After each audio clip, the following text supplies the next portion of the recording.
Thank you, everyone, for coming out. I'm going to work from my notes that Maggie prepared me so that I don't forget anyone because we have an august crowd here. So we'll do some introduction. So forgive me for referring to my notes. But first of all, thanks for coming.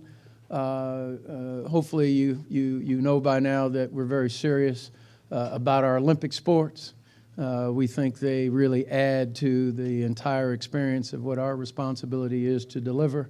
And so in advance of the Olympics, some of our really smart folks came up with the idea that we should do this. So thank you to Dina and Maggie and Rocky and the others who I'm not mentioning for making sure we could pull this together. So what we want to do is to introduce some of the folks here in the room, including Coach Bowman, because there's a lot of stories and a lot of experience with regard to the Olympics and what it means. So I'm going to start on my left and introduce Cliff English, who is our women's triathlon coach, new to us, who has an Olympian under his wing for the Rio Olympics, and he can chat about that when we. This is going to be not a press conference, but more of a round table, by the way. So when we finish, you'll be able to get around to each of the coaches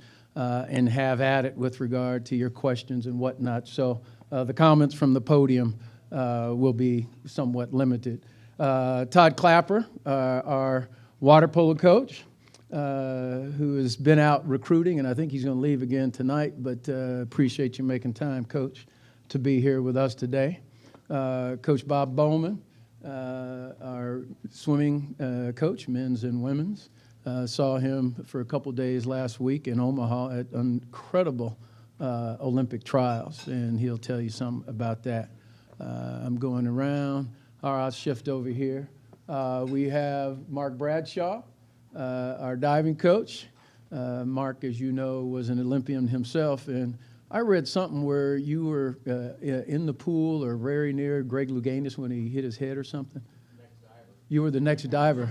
That was a little. That must have been a little intimidating. You know, what's this red stuff on the platform? You know, so that.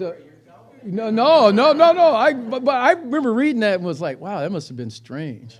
And of course, Sheila McInerney. You have Linda Volstadt.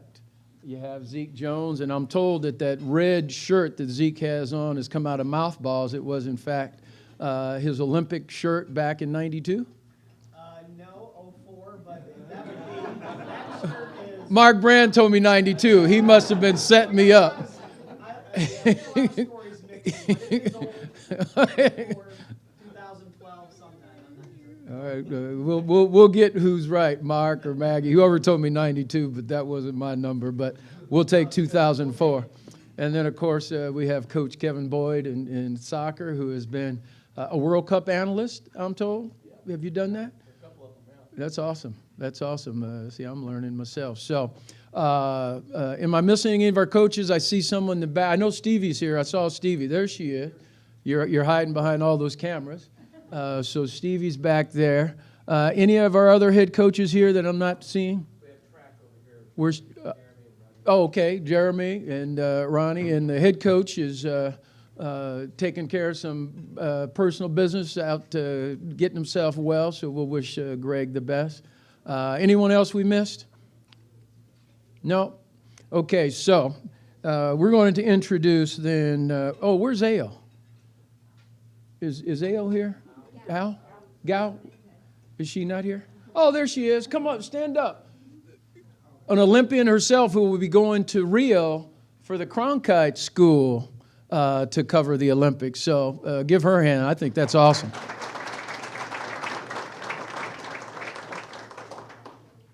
Okay, so let me see. Coach Bowman, why don't you come up and give us some words of wisdom about what you anticipate at the Olympics, and there'll be unquestionably what we believe this place is kind of an Olympic hub.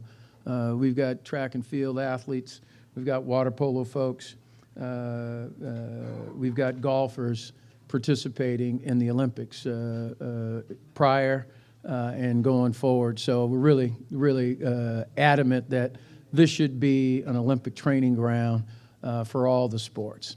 But certainly one of the ones that's in the forefront for us here going into this Olympics is swimming. And so delight to introduce the ASU varsity swimming coach and the U.S. men's Olympic swimming coach, Bob Bowman.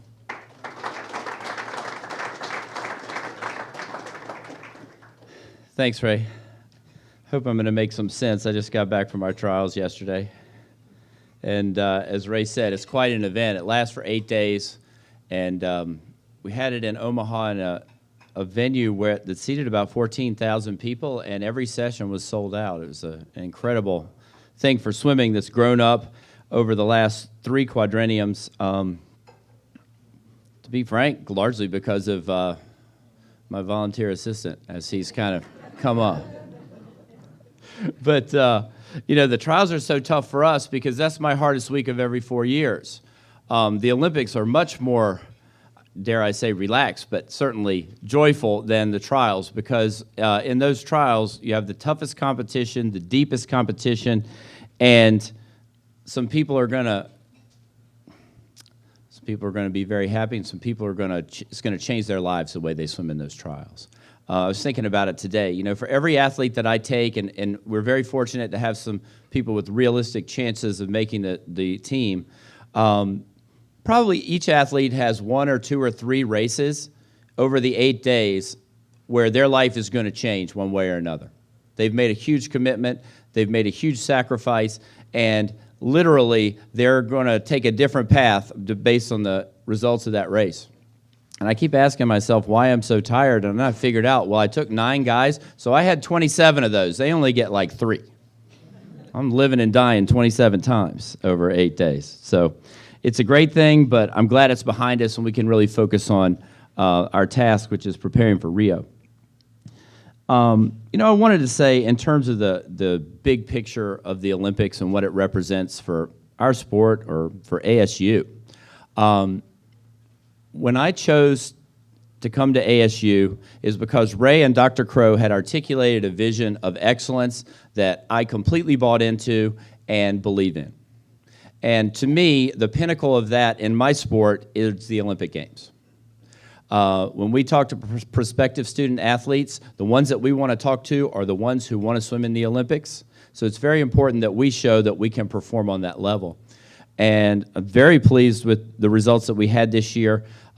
In the training group of the kids that we brought from Baltimore here, we had 4 Americans qualify for the team: Michael Phelps, Chase Kalish, Sierra Runge, and Allison Schmidt. And I was very, kind of heartwarming because I've been working with those guys since all of them were basically age group swimmers.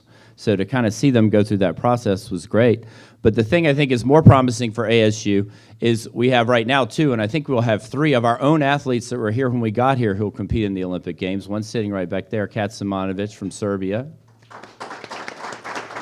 And, making an Olympic A cut, that puts you in the top half of 1% of swimmers in the world. So that's something you should feel very, very good about. We also have Richard Bohus from Hungary, who has qualified for the Hungarian team.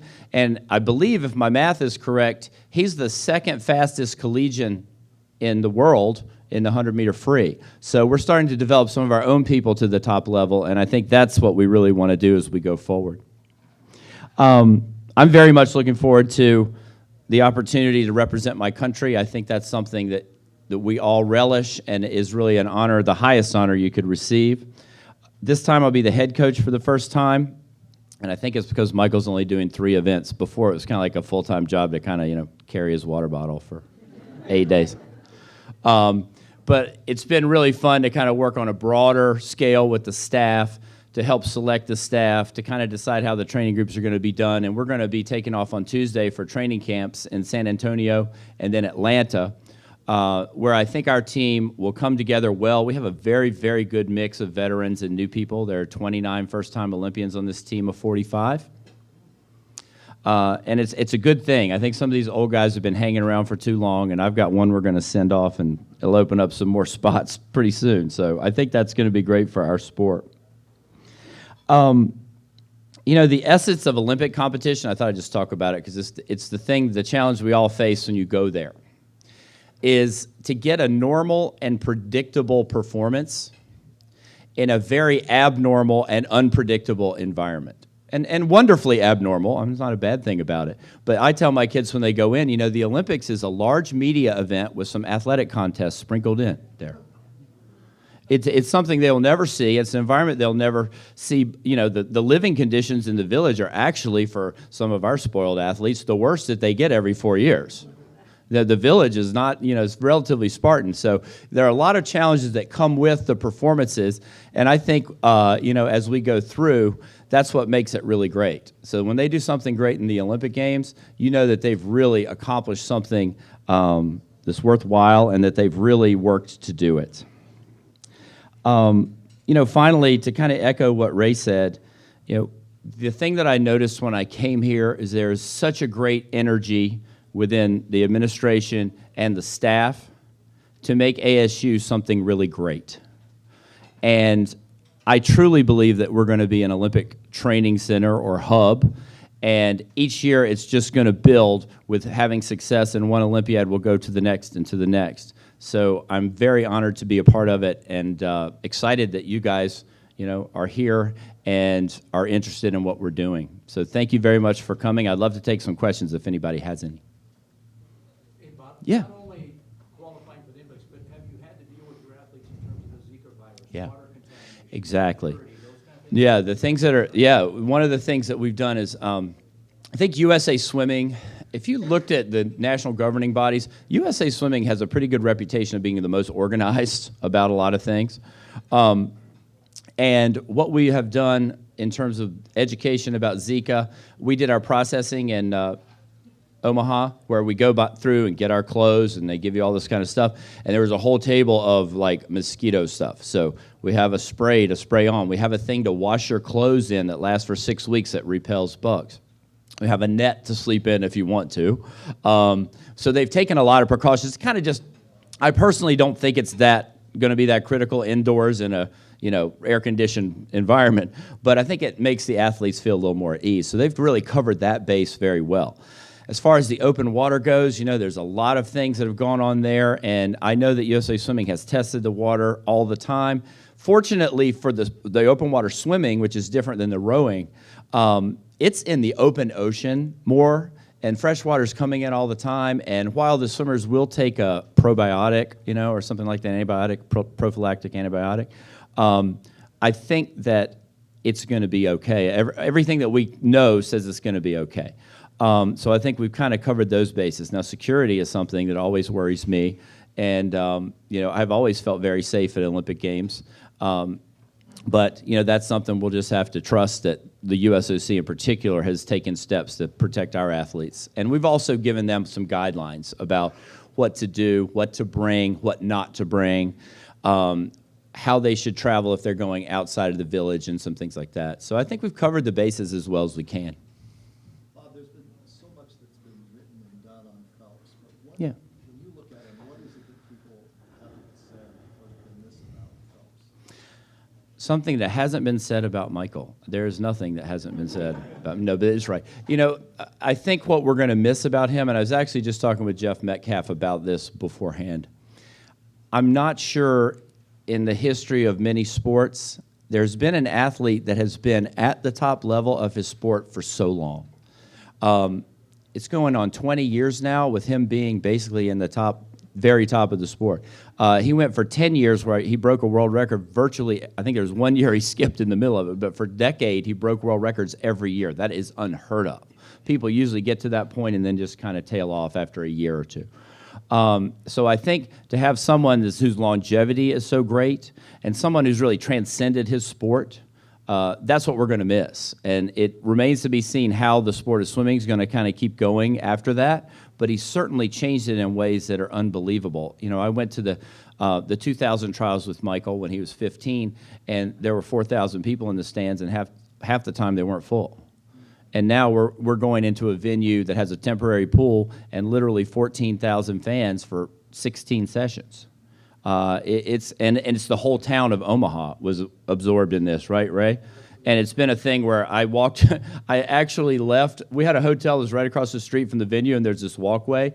And I was there for about 12 days. I actually walked out of it and went to the town one time. I left the hotel one time. And it was the history of swimming, walking those streets, who had all come back to be part of this event. It was incredible to see Tracy Calkins and people like that. You know, Mark, you remember all those people, who want to be part of the bigger picture of the sport. I think that's Michael's greatest legacy. So it's kind of like the Tiger effect. Exactly. Yeah, the Tiger effect with golf. Yeah. Coach, you mentioned Dan Kessler's role. Yeah. Well, you know, Dan had a tremendous, he did all of Kat's preparation for the her Olympic shot in Rome, because we were out of town at altitude. So, you know, Dan is a coach that I retained when I first came in, and he has done a remarkable job, not only recruiting great athletes to come here, like Kat, but working with them on the deck when they're here. Yeah, he has a huge role to play in that. Who are some of the members of your team that could soon become household names for their performance? I think you're going to see some really exciting young people. On the men's side, we have one here, Chase Kalish, who won the 400 IM. He's been with us in Baltimore. I actually known him since he was about 5. And I think he has the potential to really have a breakout performance there. First event, right off the bat, he had the best Olympics of everybody. Swims one event, and he's done, right? That's all I had. We'd have a great time in Rio. You know, we have several good breaststrokers. This Josh Prino swam the fastest time in the world in 200 breasts. He swam at Cal, just graduated. I'm excited to see what he does. Kevin Cordes, who just got out-touched by Josh, but broke the American record in the 100 breast. Unfortunately, he went to Arizona, but he's out of there now. He's training with us right now for this week. But he's going to be, I think, very good in Rio. You're going to see some real performances there. On the women's side, there are some other breakout swimmers. There's a young girl named Lily King who's swimming the breaststroke event. She won both of those. She's a student at Indiana. And she actually, I've found out, comes from the same club as our swimmer, Christian Lorenz. And we have Lily King, we have Christian, who's now one of the best NC2A breaststrokers, and there's also the best high school breaststroker in history, broke the national high school record, all from that small club in Avon, Indiana. So something in the water is good for breaststroke in Avon, Indiana. Any other questions? Yes. Yeah.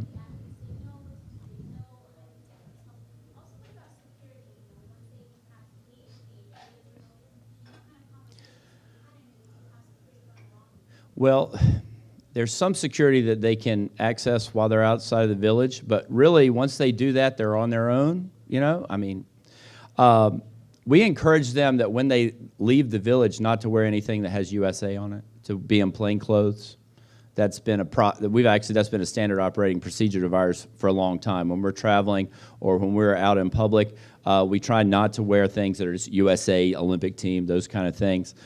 We encourage them not to take anything that they don't want to lose. You know, if you have a special watch or your wedding ring or something like that, you can lock it back in. They're going to have safes and stuff in the village that you can take. Travel in groups. Don't travel alone at night. Don't travel in groups at night, quite frankly. The sad thing about those concerns is that this Olympics will be very different from for the athletes when they're finished competing. I think while they're competing, everything is fine. They have to make some decisions about what they want to do after that. Well, you know, they can choose to stay in the village so they have a safe place, but if you stay in the village, you're on an honor code, and you have to sign in every night at 1 a.m., which is fine with me. But some of these older guys probably wanted to have a little more freedom to do things in Rio. We're encouraging them not to really stay outside the village unless they have a really secure place and they have a plan. I guess the thing that makes us all uneasy is we really don't know.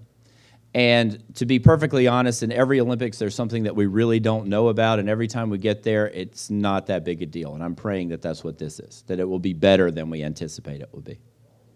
As a father of a club swimmer and club polo player Yeah. in Arizona, how have you found club swim, club polo in Arizona? Club swimming in Arizona is very, very good. I mean, we have some of the best clubs in the nation here, Scottsdale Aquatic Club up the road, Phoenix Swim Club. They all had people at the trials, a large number. Scottsdale Aquatic Club has a 14-year-old girl who made the Canadian Olympic team. Taylor Ruck. Oh, I can't say that, sorry. You didn't hear that. But she's an Olympian. Where's Steve Webb when I need him? Okay. Exactly. Perfect. Exactly. So you guys can just, off the record on that one. But, Phoenix Swim Club had Giles Smith, who swam right next to Michael in the final, the 100 fly. I have to be perfectly honest, in terms of water polo, Todd's going to have to give you the belief on that. I'm not too tied into water polo. Yes? Have you been able to quantify yet just what your position as the youth Olympic coach, how that's helping you on the ASU side of things? Yeah, I think it makes people think I kind of know what I'm doing, so it makes more people want to maybe come. It's just I'm gonna be perfectly honest, it's kind of ceremonial, right? And it just means that I've been there probably more than most of the other coaches now. I think I've been there more than all the other coaches. And I'm just sharing experience with people. I do think it maybe gives you maybe a little bit of something when you're talking to a recruit that, if they didn't know you at all, they say, oh, as a head coach of the Olympic team. But I think it has, what has energized the whole process is the, all of these great young guys going to the trials and seeing our people do well. I think that's what, performance is what makes people, want to be here. Yes. Thanks, guys. Appreciate it.